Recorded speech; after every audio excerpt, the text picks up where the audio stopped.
What is happening, all you sexy YouTube warriors out there? RangeDayBro back at it again, and today we have a really good video for you guys. We're going to be talking about the American Defense Manufacturing riser and the DDM4 PDW setup that you see right here. Let's get into it.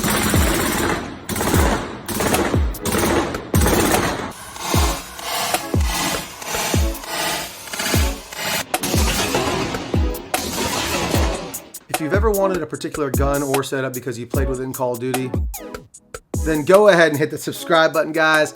So like many millennials out there, I'm a huge fan of Call of Duty, and this gun is slightly inspired by one of my loadouts that I had in Call of Duty.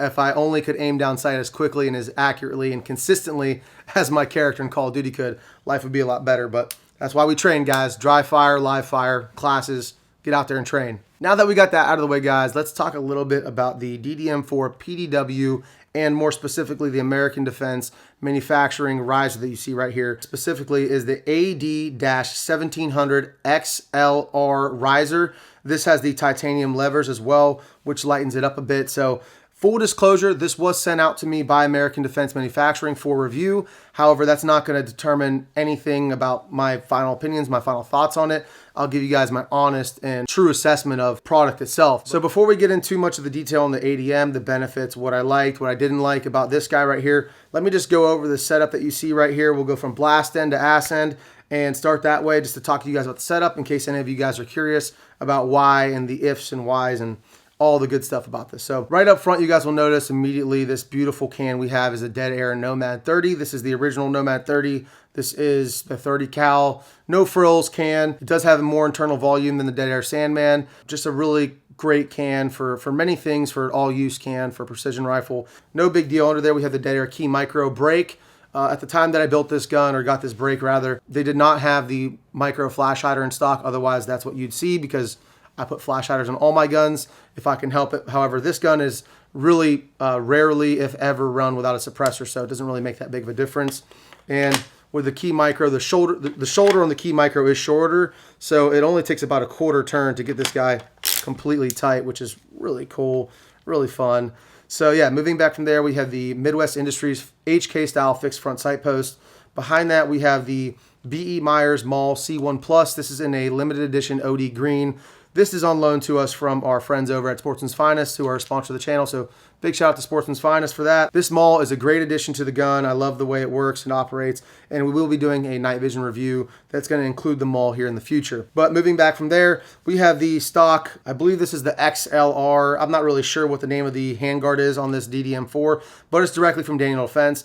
And that is covering and protecting the 7-inch 300 blackout barrel, 1-in-7 twist with their pin gas block. And all factory Daniel Defense gun on this guy. And then we have the Daniel Defense upper lower receiver with their Daniel Defense plastic dust cover. Never had an issue with that. Moving back from there, Daniel Defense bolt carrier group. And then in the lower receiver, I've upgraded to a Geisley Super Dynamic 3-gun trigger. This has their flat face on it. This also has a radian selector switch on the 45 and a Reptilla CQG grip. I love this grip, especially for my more compact builds like this.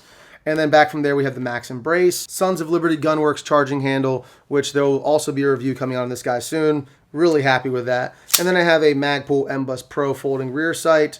And that brings me up to the American Defense MFG 1700 XLR riser. I'm just going to be calling it the ADM riser because it's a lot easier to say. So now that we've covered that part, let's get into the riser itself and kind of the main point of the video. So what this riser does is it takes your original mounting surface, which is my upper receiver in this case, and it's going to raise it up 0.6 inches, and in return, raising up your optic up 0.6 inches. So whatever the original mounting height for your optic was, in this case, we have an EOTech EXPS 3-0. So we have the quick detach lower 1/3 version of the EOTech holographic sight.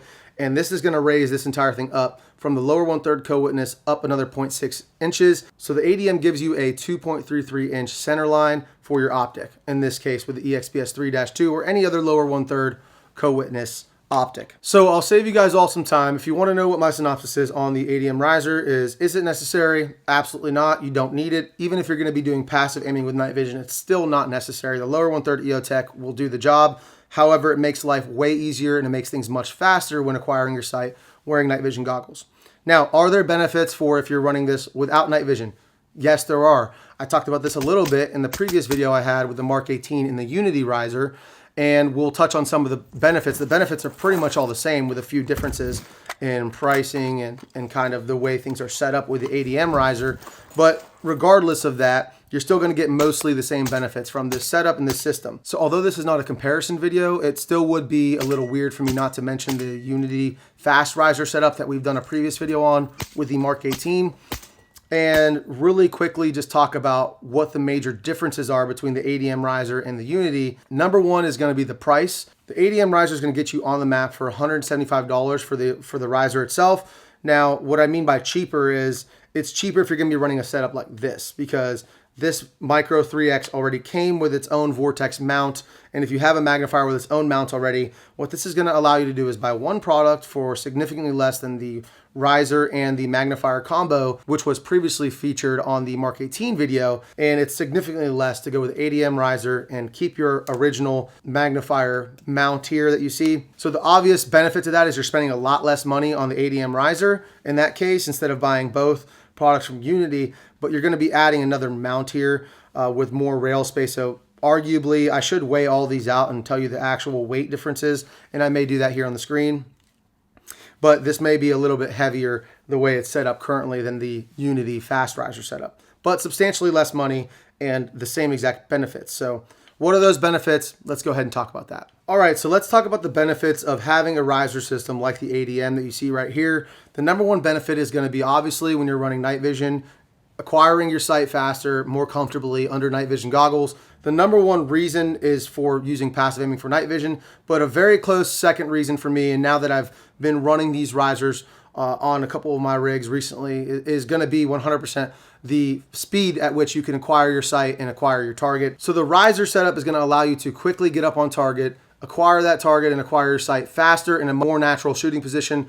Once again, once you're running body armor, once you're running over the ear protection, all of that's going to factor into what it feels like and how quickly and how comfortably you can acquire your target and your sight. Once again, I'll just demonstrate to you guys, and as you can tell in the footage, this guy is very simple. My head's not coming down to meet the gun. I'm kind of just sitting here looking at the target at a low ready, and whenever I'm ready, I'm bringing it right up to my eyeball, and it's a very natural, more like a chin weld than a cheek weld, I would say. It's more like a chin weld on this particular setup that I have here. Guys, it's just so much faster. It's very hard to describe what that's like without actually using one of these. What does that also translate to as far as usability goes? What's it like when you're actually shooting this thing?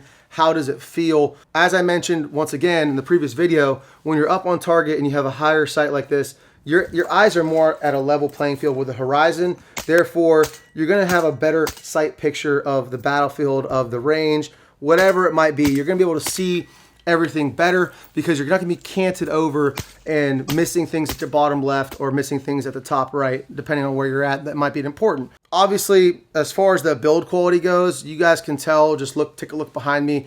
I am a huge fan of American Defense Manufacturing. This is the first product they have ever sent me, which is huge, and I thank you guys all for making the channel what it is so that I can actually fund my addiction of gun parts and setups and whatnot. But I've purchased so much ADM product on my own dime. Virtually every mount I've ever purchased as an aftermarket mount has been from American Defense Manufacturing. I am a bit biased just from my own opinion because I like them, I use them, I run them. They work. Their scope mounts, as you can see up here, I mean, they just work and they're very easy to use. The fit and finish is top notch. And yeah, you pay a little bit more for that quality, but you get what you pay for. And so this is the first time I've used anything with their titanium levers, and I tell you what, it's a really cool upgrade. I gotta say, I didn't know how much of a difference it would make, how much lighter it would be, but this is quite a light piece of equipment right here, especially, you know, being that all the hardware is titanium and the levers are titanium. The one downside, the one negative thing I will say about this riser is that when it came from the factory, and there may have been a warning in the packaging, but I never read that stuff, the actual screws that screw into the bottom of this guy, which secure it to the mounting surface on the bottom, was actually loose. So right here on the bottom, as you guys can tell, we'll roll in some close-up footage of this. There are 3 screws that actually bolt in the 1913 pick rail to the mounting surface on the bottom, this clamping surface. And that guy was loose. I didn't realize until I had taken it to the range. I zeroed it, started shooting it, and it was just I heard a bit of clicking. And as I played with it, I realized it was these screws. So I took it off. I used some Roxette, mounted them back up, and haven't had that issue since. So I would just recommend, if you're going to go with this, just make sure you check those out of the box. A really cool part about this is you can actually configure this in whichever way you want. You can actually slide this rail back and forth. That is the reason that this is all not one piece. And I like that because you, as a shooter, you can configure it to exactly however you want to do it. I like it this way, pretty far forward. I like throwing that optic right over the front rail and just getting it as far forward as I can possibly. One other potential or negative that I see in this setup, although you're saving money not having to buy the magnifier mount, you do have to mount the magnifier, on this same level, right? So that's going to force me to have the magnifier further forward, and magnifiers are notorious for having short eye relief. So I got to squeeze up a little further than I'd really like to, whereas on the Unity, I can mount that closer to the rear optic. But once again, guys, there's give and take in everything. You're going to be saving quite a bit of money by going with this setup, and it is 100% still doable. That's just a training thing, and I wouldn't be able to mount this much further back, maybe one slot further back, but like I said, I got to just choke up a little bit further than I like to, and big nose the charging handle. You know how that goes. So definitely something you could train around, though. Not a huge issue whatsoever. Just something to keep in mind if you're going to go with this optic riser setups. In conclusion, guys, do you need it? No. Just like the Unity riser, you don't need it. It is not a necessity. There's probably a lot of things a lot of you guys could use before something like this. However, if you have the rig set up the way you want it, with your light, with your suppressor, with some essentials like your sling, all that good stuff that you really need a good optic, then this is kind of the next evolution in the process, in my humble opinion. This makes shooting a lot more comfortable, makes it feel more natural, makes it faster, and at the end of the day, it looks badass as well. So there's nothing I could say negative about it. ADM has some of the highest quality mounts in the world on the market today. As far as I see it, I know they sent me this one, but it didn't change the way I felt about it. Like I said, there's really only two negatives, being that the screws kind of walk loose, which I haven't had happen since, and the fact that if I'm going to run this guy as far forward as I would like to, then I have to run this guy kind of that far forward as well.